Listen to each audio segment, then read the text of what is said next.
Our last teller in the first set is Priscilla Sprague. Her story is a personal story, The Caribbean and I. And as is typical of Caribbean weather, it's bright and sunny. Oh, yeah. Please, tell us more. Well, I am going into the Caribbean, and it is bright and sunny, and I have pale skin. Keep that in mind. When you think about the ocean, and you think about the many stories that have been told, there's always a huge ship, and they're going up and down on the waves, and it's all black and gray and blue. When you think about the pictures, you think they have the bright blue, like my jacket, or they have a light blue. When you think of the Caribbean, that doesn't happen there.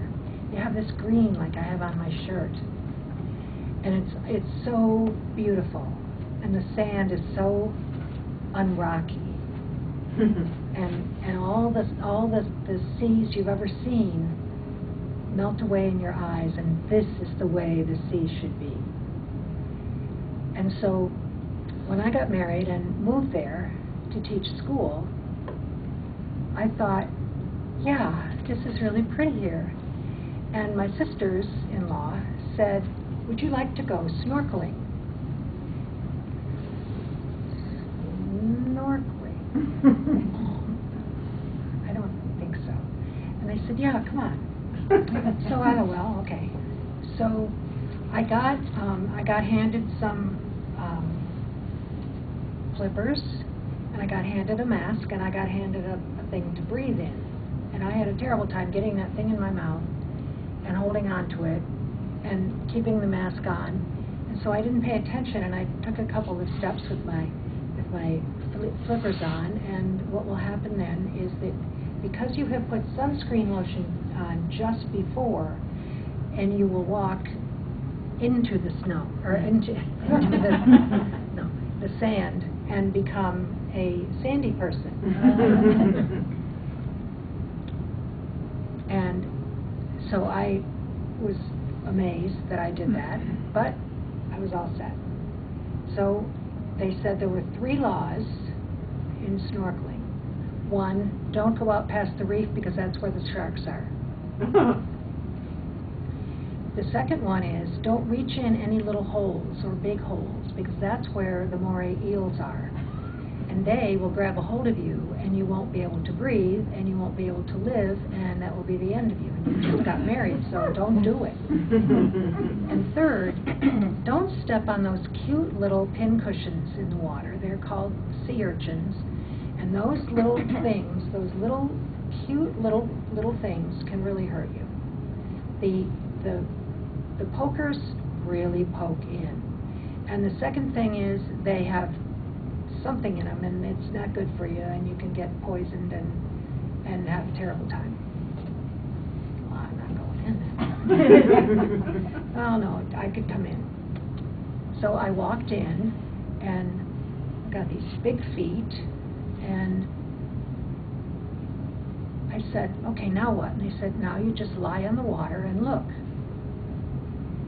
How do I get up there? How do I, I don't know about that. So they said, just stretch yourself out. So I did. Well, there were all these things down there, live things. There were fans that in people's houses had dried out, and they were all black and very, very crisp, and they didn't look like anything fun. But inside the ocean, they were just going back and forth, and there were green things, and there were fish. Wow. There were these fish, a batch, well, no, a school, that would come by, and they would look, and they would go, and if I was dangling my hands down, they would come by and nibble at my arm, and I could just feel it. It wasn't a bite, it was they weren't even hurting, they just were like kissing me. So I had all these little fish kisses. And I thought, oh, this is great. And another flock of school of fish would come. I called it a university once, and they didn't accept that, my sisters-in-law. But all the fish stayed together with their group. They never switched loyalties or anything like that. It was really interesting. So then I looked down, and there was this batch of flowers. They were all kind of rounded. I thought, oh, that's neat. So I reached down, and it became a rock. All those little flowers just all went in, and they all went into the rock, and they all fit, and they were there. And I thought, oh dear, what have I done? Did I kill it? What was it? So I said to Marty, what is that? And she said, oh, that is a sea anemone. Okay, schools of fish, sea anemone. I'm gonna get all this down, because I learned it in school, but I never had the experience of having all this stuff. And there kept being more things. There kept being brain coral, all different kinds. Oh, this is great. So Marty said, do you want to see some squid? No. No, I saw 20,000 Leagues Under the Sea. I know what a squid is. They're big and black and they eat you, and I don't want to get eaten. I'm not going to go past the reef. I'm just going to stay inside. Don't make me see a squid. Oh, no. And she said, no, they're tiny. No, they're not. The big ones are right behind. Squid are about this big, at least the ones that I saw. And they were so curious. They wanted to know about me, and I wanted to know about them, and they wanted to know about me, and we got really pretty close. And I thought, oh, they're so cute, and I reached out for them, and they scampered. Don't reach out. Yeah, but I like to collect things. I collected a lot of rocks when I was a kid and an adult. So I put my hands down, and I went like this to see if I could move, and I could move a little, and I could flap my feet, and I could see. And I thought, oh, this is really great. Wow. I'm gonna enjoy this a lot. So then I saw, well, it looked like one of your hats, only something wool that was kind of mushed and just sitting there on the reef. And I thought, it's weird. So I angled over. I did this hand more than this hand, and I was able to turn. And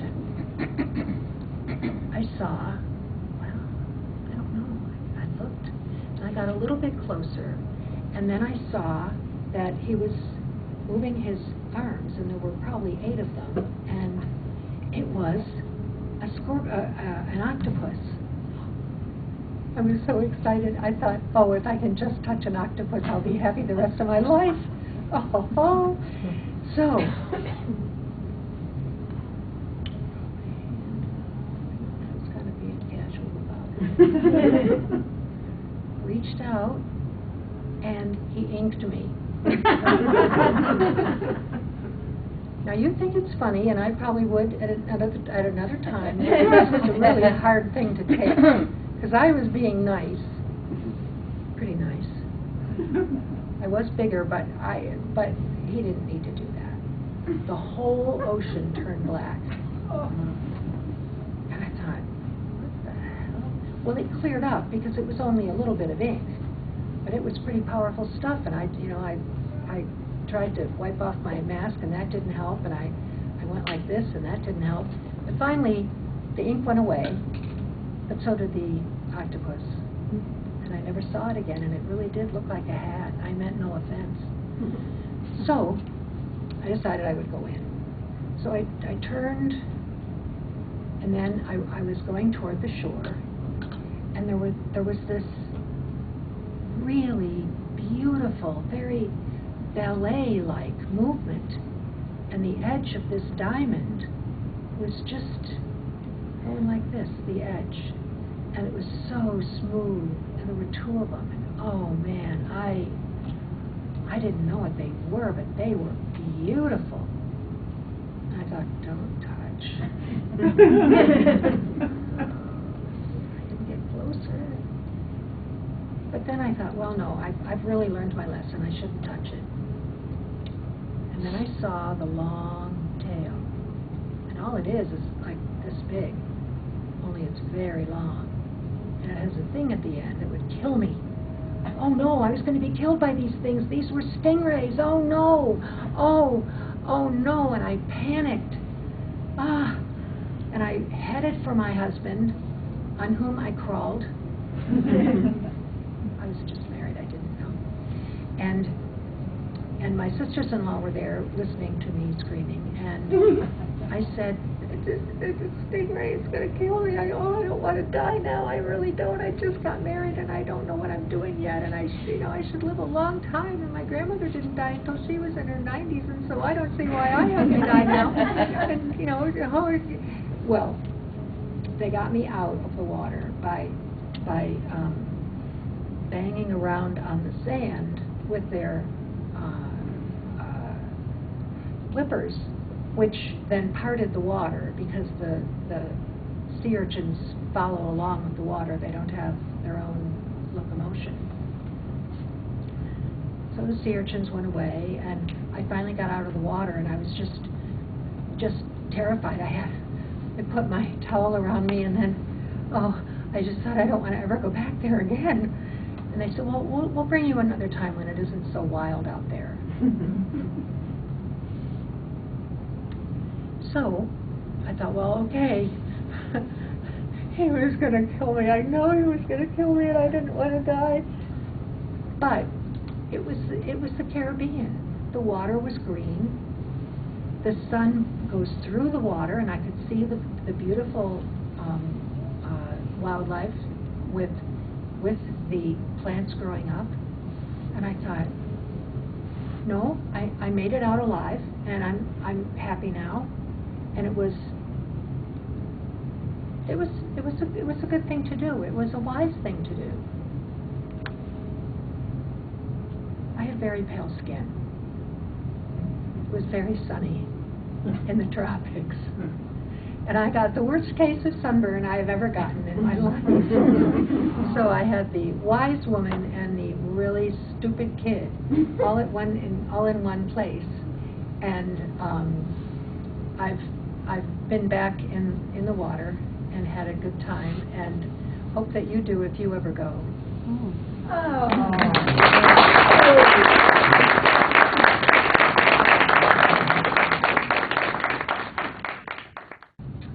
Our next teller is Marnie Gillard, who will be telling an Irish myth. Yes. No fairies, I think. Oh, yes, fairies. Oh, it's Fairyland again, yes. Well, we'll see. You'll see. Not a lot of fairies, but...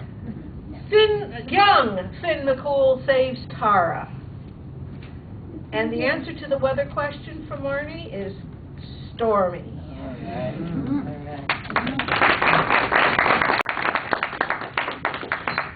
There are lots of Finn McCool stories, and I love them all. But in this little chunk of time, we're going to get ourselves to Tara, and when, well, you'll see.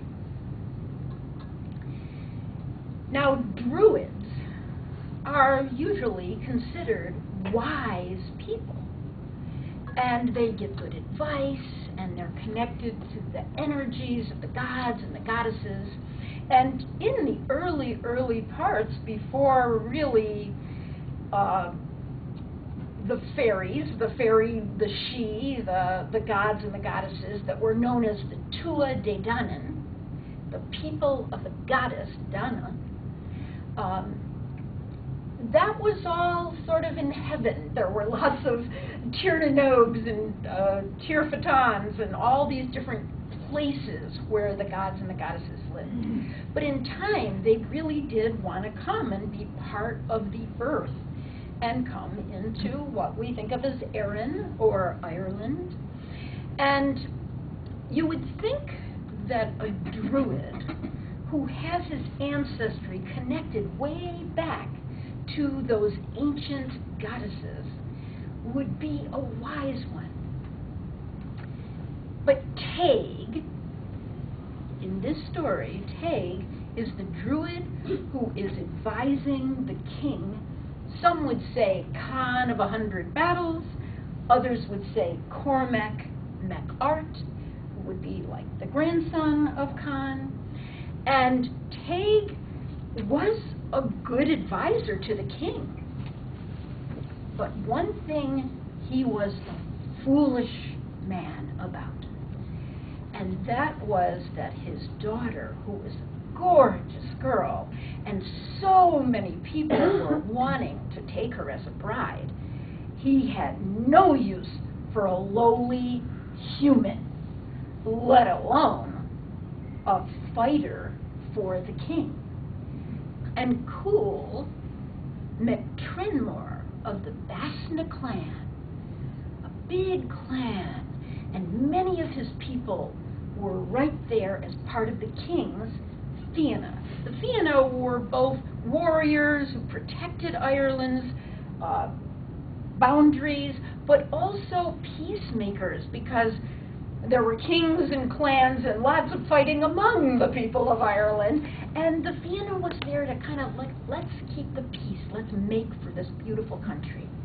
But Taig, he didn't want his gorgeous daughter Myrna to be in any way connected to the Fianna, let alone the handsome young Cool McTrenmore, who led the Fianna and was very much admired. And so when he got wind that indeed they had eloped, and now his daughter was carrying a babe to come into the world, a human babe, with no, in his mind, no legacy back to the Tuatha Dé Danann, which he prided himself so much in. He thought he would lose the honor of that if he let alone, you know, had a daughter who then had another human child. So he went to the king and he said, get rid of that Cool McTrenmore. Get rid of that Basna clan group. I don't want any part of them.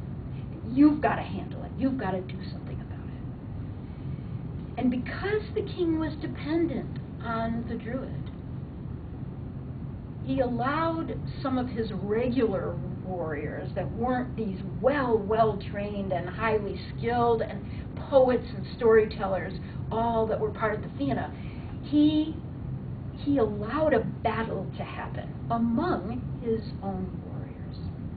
And sure enough, somebody who had been jealous for years of Cool, his name was Gall McMorna. Gall of the One Eye was that nickname he got. And the whole Morna clan, they wanted to control the Fianna for a long time.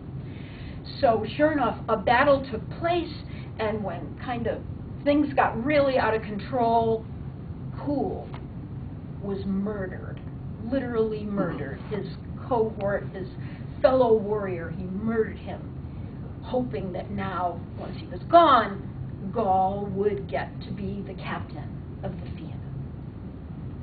And that's what happened.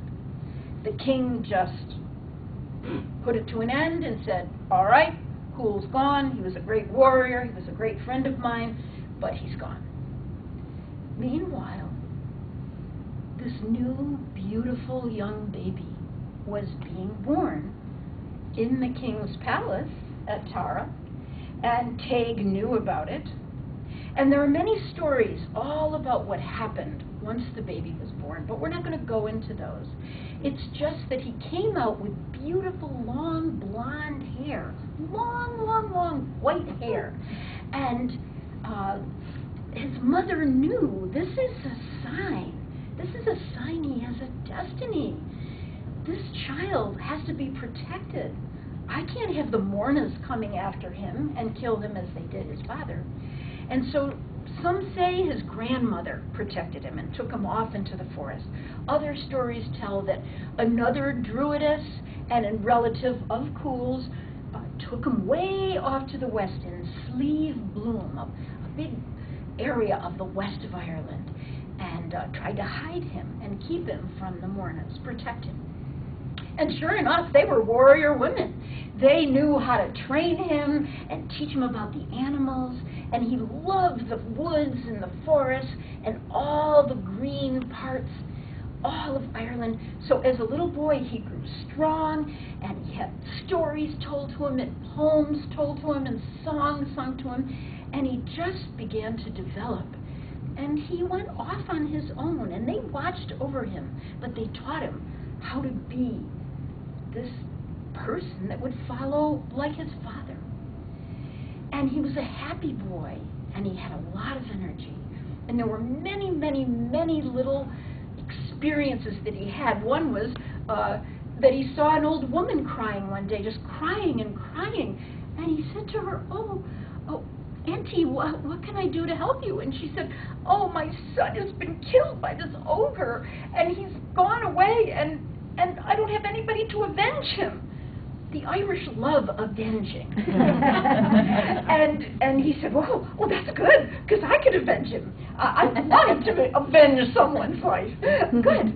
And so he went down the road where the ogre had gone, and didn't he find this big, tall man? And he had a cream bag, a cream skin bag over his shoulder. And Finn fought him, just a young boy, but he fought him and managed to knock him down. And then he got the bag, and the man said, who are you? How did you knock me down? Who are you? And he said, well, my mother named me Demna, but I'm telling you, my name is Finn, and I am Finn's son of Cool, who was once alive and ran the Basna clan and ran the Fianna for the king. And the ogre said, I was a friend of your father's. I was part of the Fianna. I admired him greatly. And this bag belonged to him. And I'll give it to you, boy. But you take care of it. And you go find your Basna clan, because when your father was killed, they ran out to the west. They were afraid, and they wouldn't fight for Gall McMorna. They wouldn't let him be their leader. And so the boy took the bag, and just over time, growing and learning, he put himself out as a kind of helper to one king. Or he put himself out to some boys that were saying, are you a good swimmer? Because we love to swim. And he said, well, I've never really been much of a swimmer, but yeah, teach me how. And the next thing they knew, he was like a fish, you know, he was swimming great. And so many aspects of his character were coming out as he grew older and older. And he would check in with the ants, and he would wander and wander about. And he was a happy young man. But one day, probably about 18, really, by that time, he went into this woods, and he could feel there was a presence of people, but they were hiding. He knew they were hiding. He could hear them breathing. He sort of had a sense that they were old, and they needed help, but they were all hidden. And so he bravely stood up and said, I am Finn. I am son of Cool, of the Basna clan. Does anyone here? I can hear you breathing. Does anyone here know where the Basnas are? Are they in hiding? Where are they? And out from behind every tree in the area came these old men with gray beards and long hair, and they saw this beautiful boy that was of their clan. And they was like a giant puppy pile. They just grabbed him and hugged him and hugged him and hugged him. And because of this destiny of him, because of this almost ability to heal by just being near people, the men began to stand up strong and straight again. And it was like their hair was getting dark or blonde or whatever. But they were coming back into their old selves. And they just loved this boy. And then they saw what? The crane bag? You have the crane skin bag? And they showed him all these different weapons and jewels and crowns and even things that could heal, like there was a certain kind of frog or something that, you know, all you had to do was put his skin on something and it would instantly heal it. And so he was inducted into them as one of the Pasnas. And he said, I can't stay. I can't stay. But if you could give me maybe one weapon to take with me. And they said, well, this weapon, this is a very powerful spear. It's the kind of thing you can't, like, even lay down on the ground. It'll find somebody to spear. You know, it has a mind of its own. But if you can carry it with you and keep it wrapped up tight for the blade and hold it and be in charge of it, it's a very powerful spear. He said, I'll take it. I'll take it with me. You hold the crane bag. But there's going to be a day when I need that bag because it's got many treasures. And I am going to be a follower of my father. I'm going to find the king and let him know that it is my legacy to be the captain of the Peanuts. And so he went off. But before he could go to Tara, before he could face that king that let his father die and actually helped it to happen, he knew he had one other teacher to go. And he went to the Boyne River, where there was an old man, and his name was Finnegas. But when Finn met him, and the man said, and what is your name? He said, Demna. My mother named me Demna. To protect me, perhaps, because I have some people that are after me. And Finnegas said, well, I will teach you anything you need to know. And he was a poet and a storyteller and a lover of song and of the history of the Irish. And he told the boy all these stories and taught him about the poetry, and they learned together and they swam together because Finnegas knew there was a famous salmon of knowledge. And it was swimming in the Boyne, but he had been trying for years to catch it, and he'd never been able to. And between the two of them, they caught that salmon. It was a salmon of knowledge because it had been eating nuts that came from magical trees way back in the Tuatha Dé Danann time. He'd been eating all these magical nuts full of wisdom. And so the boy said, I will cook this fish for you. You are the one waiting for the fish, right? He said, yes. As Finnegas is my name, I know there's a prophecy that I could carry all this wisdom if I had a chance. And so Finn cooked the fish for him, and they caught it. And the old man went to take a kind of nap because he said, you know, I'm going to get a lot of knowledge. I better get a good rest before it comes. And he cooked the fish, and he wanted it to cook perfectly. So he was cooking, and all of a sudden there were these blisters coming up in the skin. And so he wanted to pop the blister so it would be nice and smooth when he took off the fish to give to the man. And he burnt his thumb. Oh, it hurt so when he burnt his thumb. And when Finnegas came out to eat the fish, and he looked at the boy, did you eat some of it? No, I didn't eat it, no. But I did burn my thumb on the skin. And he said, well, just looking at your face, I can see that the knowledge has gone into you. The knowledge has gone into you. And so it's time for you to go. Go and meet the king. Go now. Go. It's Samhain. It's this big celebration of Samhain time, which would be like Halloween for us. And meet him and help him. You'll be able to because you have the knowledge. So the boy had But he knew that when you go to Tara, you can't take any weapon inside. And so he tied the spear to a tree so it couldn't get away. And he went inside and he announced, because nobody knew him, they were whispering a lot, "I am Finn, son of Cool of the Basnet clan, and I am here to reclaim the captaincy of the Fianna." And of course the king looked right away to Gaul, and Gaul just laughed. And then the king remembered that, yes, we need your help, if you indeed can help us. Because for many, many years, there's been a fairy fiend that comes from out of the Sidhe, and it burns Tara down. It does so because it puts everyone to sleep with a magic sound of a harp.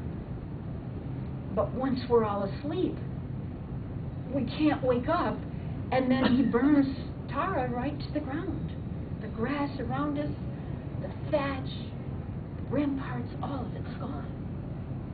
And Kit Finn says, well, if I could kill that fiend, if I could do that, would you give me the captaincy? And Gaul is laughing over in the corner. Yeah, like you're ever going to be able to do it. And the boy says, I don't know if I can do it, but I'm going to try. And he went out and he wrestled with that spear.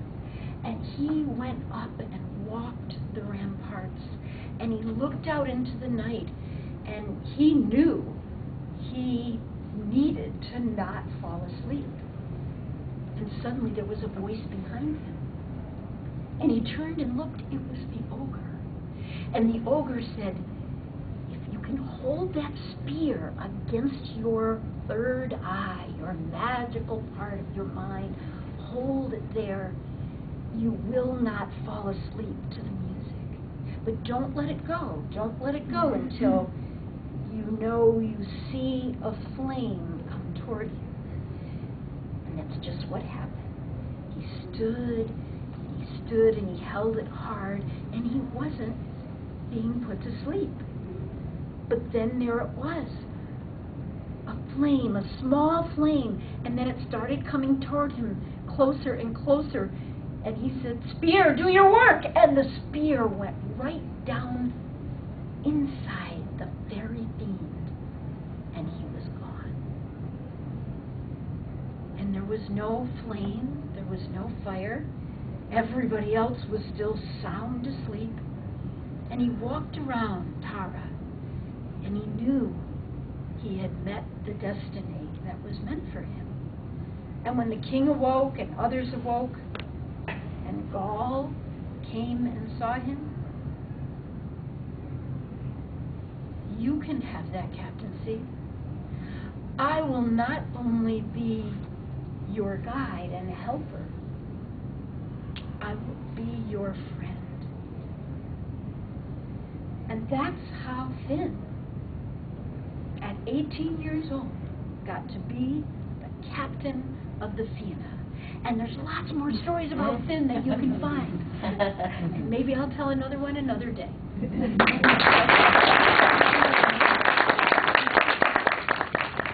Thank you, Marnie, for sharing another part of the magic of Ireland. Eileen Egan-Mack is going to tell us a folk tale from this greater, that comes from this greater area that we are in, that goes back centuries, right here. An Abenaki folk tale, Glooscabie and the Wind Eagle. And of course the kind of weather is windy. I'm glad that Kate mentioned that, because where we are standing today was probably Mohawk land, right? And we honor that. And the Abenakis, like where Weehawken is on Lake George, that was thought to be Abenaki territory. I brought this book because when I was a teacher at Saranac Central School District, not to be confused with Saranac Lake. The art teacher there was a man named John Fadden, and John Fadden is one of the illustrators of this book, and he told me about the books, and so I have purchased all of them.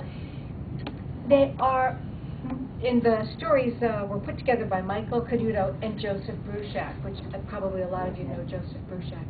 So I honor them for putting together not only the stories, but the reason I really want you to know is that the stories are so good, and every story is followed up by discussion questions and science experiments and all kinds of things that make it more than just the story, that what else can we learn about how to take care of the earth and appreciate what we have.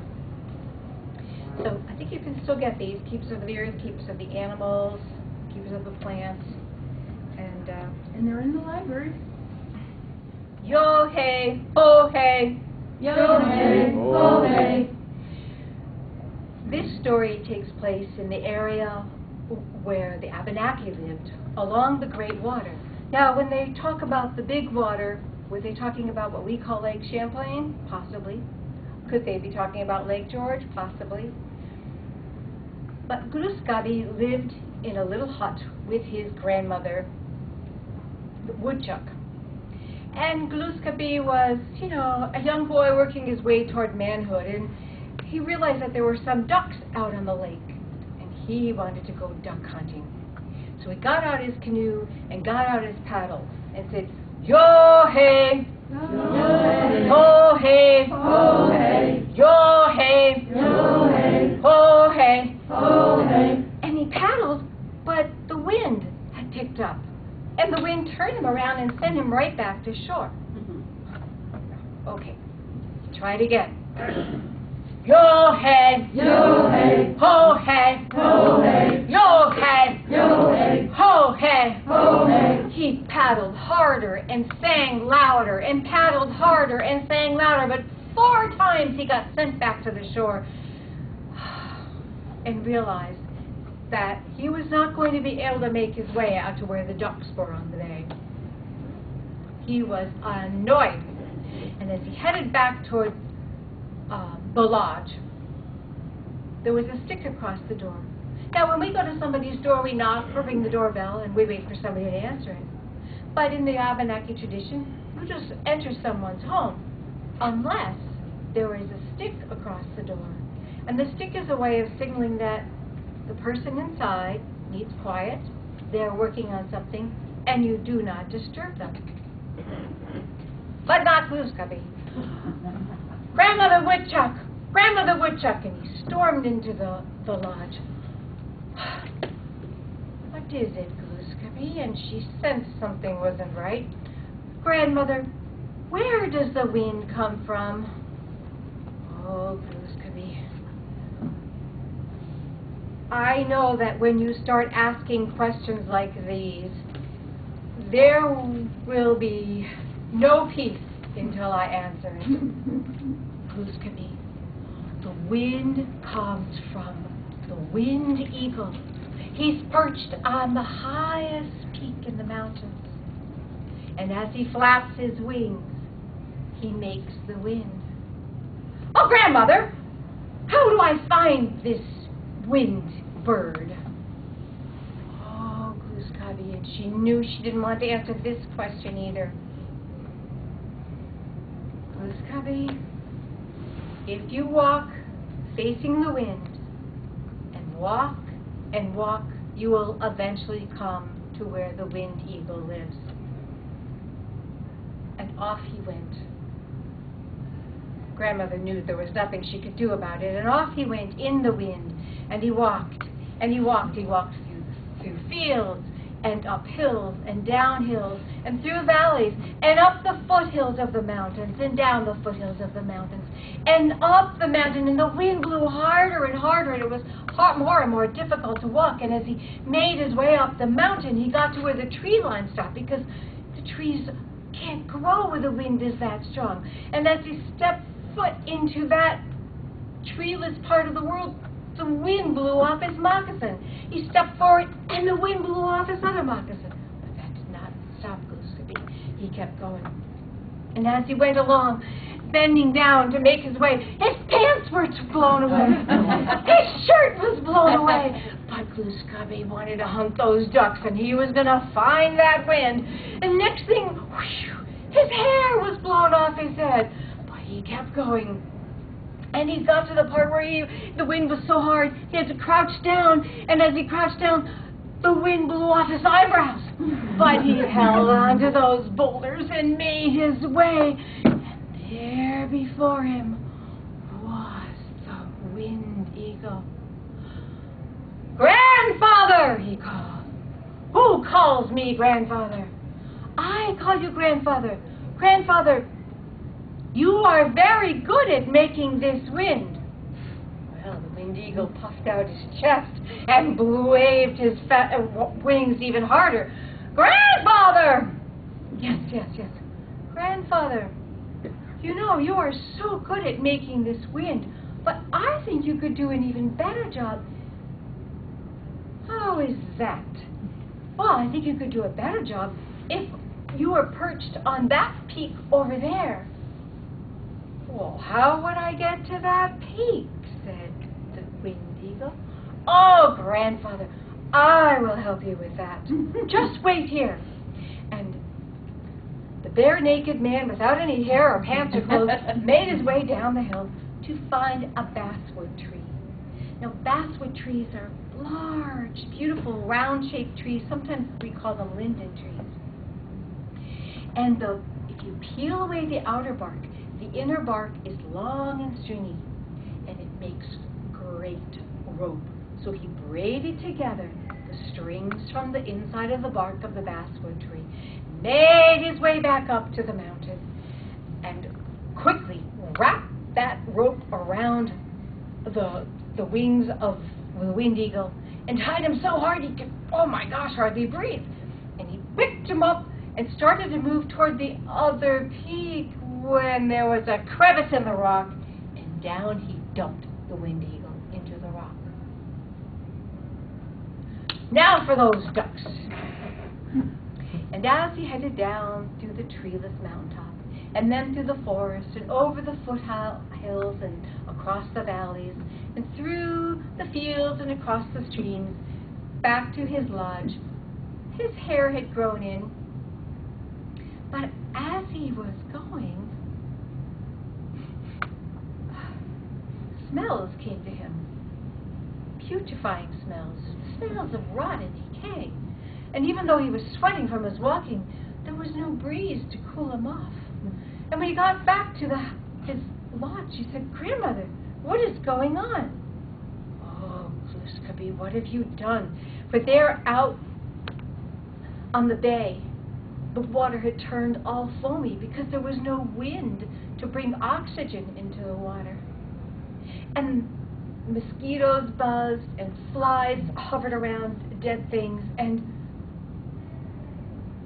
Glooskapie, what have you done? And he told her, "Glooskapie, we need the wind. The wind brings in fresh air. It brings the clouds in to give us rain to wash and make the earth clean and to water the crops. We need the air to stir the water up to make it fresh. Oh, Glooskapie." Well, Glooskapie wanted to hunt the ducks, but he needed to go back and undo what he'd done.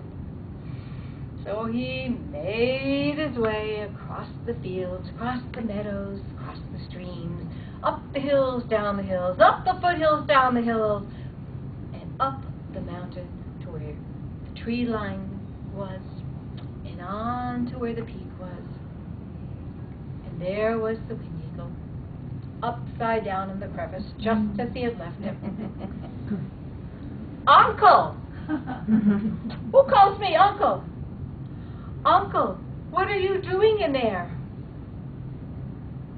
"A bare, naked man without any hair came and trussed me up and dumped me in here." "Oh, well, Uncle, I will make it all better for you."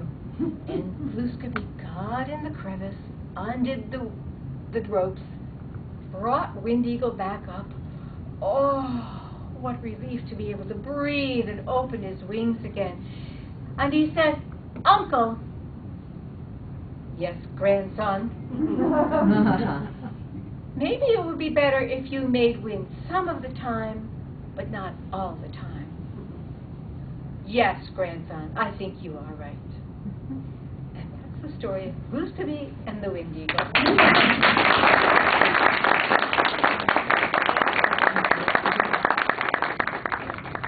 Thank you, Eileen, for taking us on that journey to just a little north of here, and then some.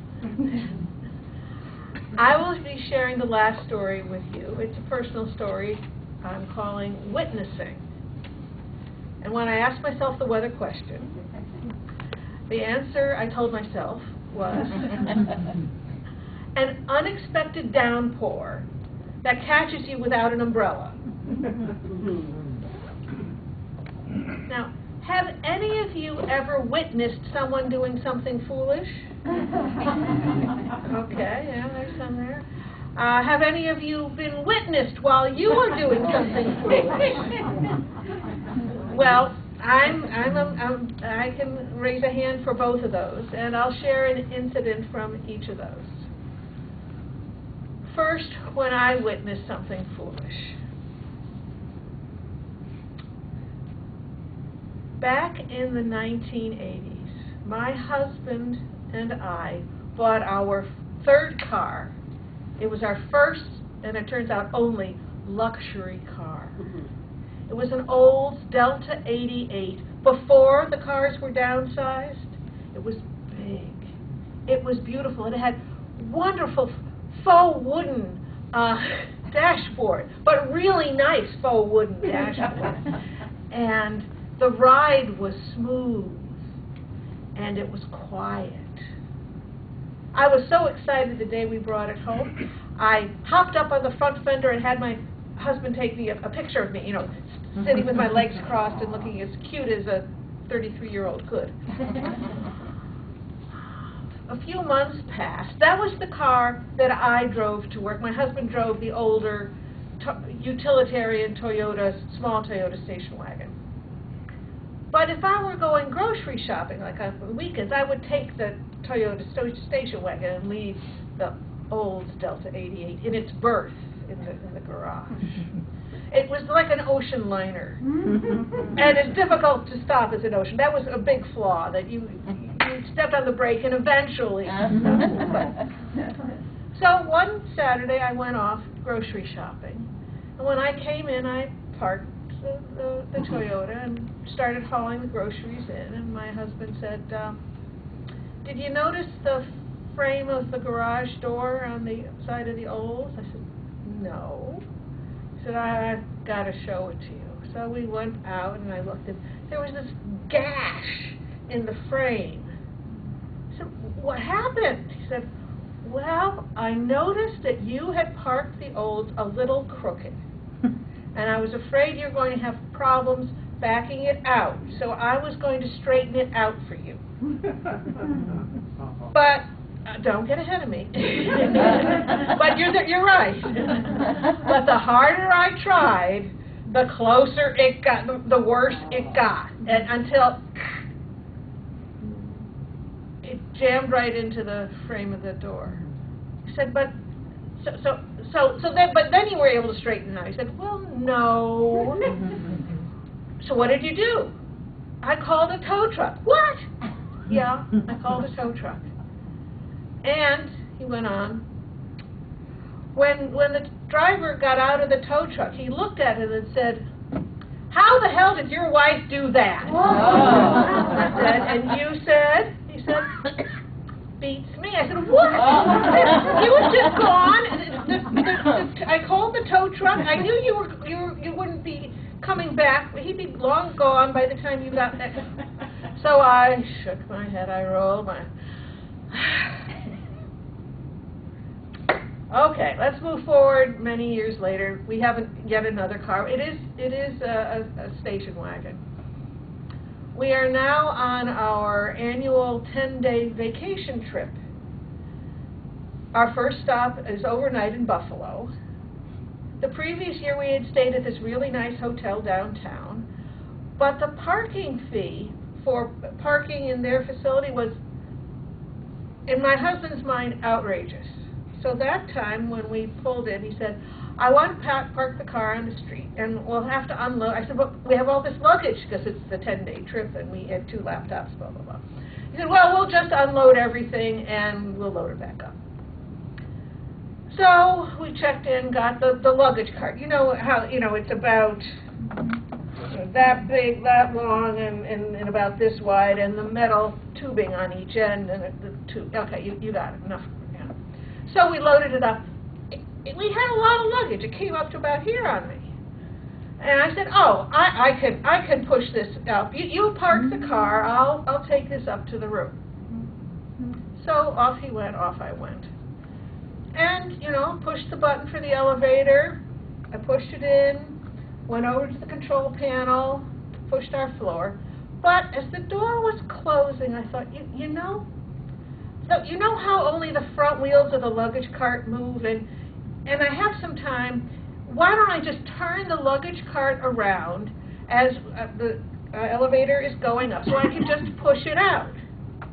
So that's what I tried to do. But somehow, the harder I tried, the worse it got. And by the time the doors opened at my floor, that luggage cart had pinned me into the corner of the elevator, and I couldn't get at either end of it, the tubing end, and the doors closed. But luckily, I was pinned in the corner with a control panel, so I pushed open door. Doors open. What am I going to do? The door's closed. Okay. So I pushed the button, and the doors open, and I took the top piece of luggage, which was a soft duffel bag, and I carefully tossed it so it would prevent the door from closing. So at least I would have more than 3 seconds to come up with a plan. Because my worst fear, it was that somebody would call for the elevator, the doors would close, we would go down, I'd be stuck in this ridiculous position, and the doors would open, and I would be humiliated. So that's why I tossed the luggage down, and I thought I was safe. However, 2 sweet young things came down the hall and saw me in my ridiculousness, and I said, could you help me, please? And they said, sure. And they picked up the duffel bag, put it outside, and the doors closed. As someone else said earlier, I think they said, I realized I was going to have to be more specific. So I said, I pushed open door again, and I said, could you pull the luggage cart out? They said, oh, sure. And they pulled it out, and I went up. So they got in the car, and then just before they pushed the closed door, they said, they looked at me, and standing with this much luggage, how long are you going to be here? I said, just overnight, and they went, and the doors closed before I could say, it's 10 days, and my husband's, and so, in thinking back on that experience, I came to 2 decisions. First was never to try to move one of those luggage carts around, even if the car was bigger than the one. In fact, the next year when we were there, I was in the same thing happened. I could take it up, push the elevator door on the lobby, first floor. Doors open, and suddenly all that anxiety and humiliation was still in the elevator, and it engulfed me. But I bravely pushed my luggage cart in, walked over and to the control panel and pushed the floor, and then I didn't even look at that luggage cart, let alone turn it. And then when the doors opened, I calmly walked over and pulled it out. Pulling it out was not really very difficult, as it happens. So that was the first decision. And the second decision was, I hope that if ever I witness someone else doing something foolish, I will not. Instead, I will simply smile kindly. I don't know if I can do that on TV. And say, How can I help? All right.